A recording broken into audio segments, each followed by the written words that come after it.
At this point, we are going to cover the class calendar for CIS 141.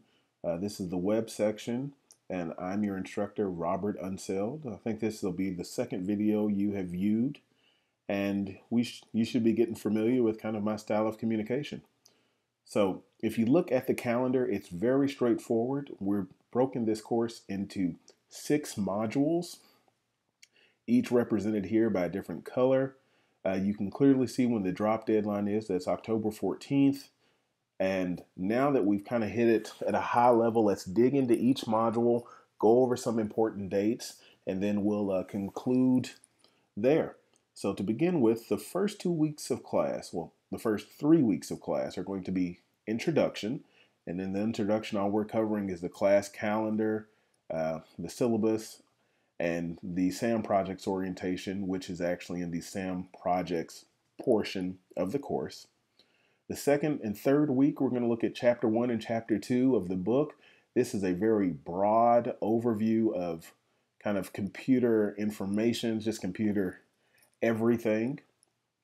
In the second module, we're going to look at storage and I/O, which is input and output. Pretty straightforward there. And in the third module, we're going to look at taking the knowledge from the first 2 modules and see how we can apply that to actually making good decisions in purchasing computers. So that third module is going to be our first time where we're going to get some applied, an applied area to actually put some of this knowledge to work.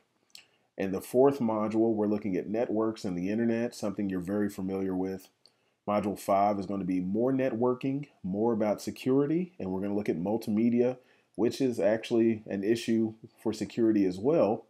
And then in that 6th module, we're going to hit some very abstract things. We're going to talk about programming, writing software, computer security, privacy, intellectual property rights. We're going to hit all the big things that are making cutting edge news, the high level computer talk that separates those who have had this class from those who have not had this class. Now, the last 2 columns here are what I consider the bread and butter of the course, because this is where your deadlines are going to be. You can see that we have 6 exams. They each will occur during the weeks that are set forth in the schedule. You can expect those exams to show up on Wednesdays of those weeks and to disappear on the Friday of those weeks. If you don't take the exam then, that's going to cost you those points. That's going to be 0. Also, the next column over are our SAM projects. The SAM projects are staged out. The PowerPoint projects are available for you as of today. Once you watch the syllabus quiz, you'll be able to view Mr. Lindsay's lecture on how to get into SAMs and access those projects and get started on it. All the support files that are necessary are in the SAMs project folder, and so are the video tutorials. So those are available today as of the time you can see this video. I encourage you to get started. This first week, all we're doing is a class orientation. So take this week and knock out some of those PowerPoint projects.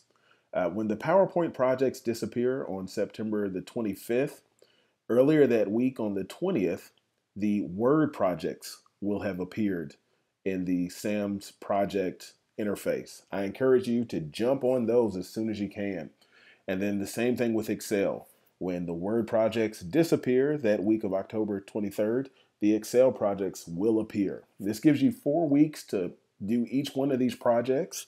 The projects take no more than an hour, so you can do 168 times 24 to find out how many total hours you have available to complete these projects.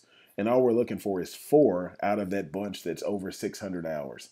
So don't waste your time. Prioritize what you want to get done and accomplished. Set a goal for this course and work this schedule into that goal. Again, something we're going to come back to a lot in this class is making sure that you're getting a return on investment for your education. And the best way to do that is to take a look at this schedule and use it to make sure that you are getting everything done and getting a grade out of this course that you want.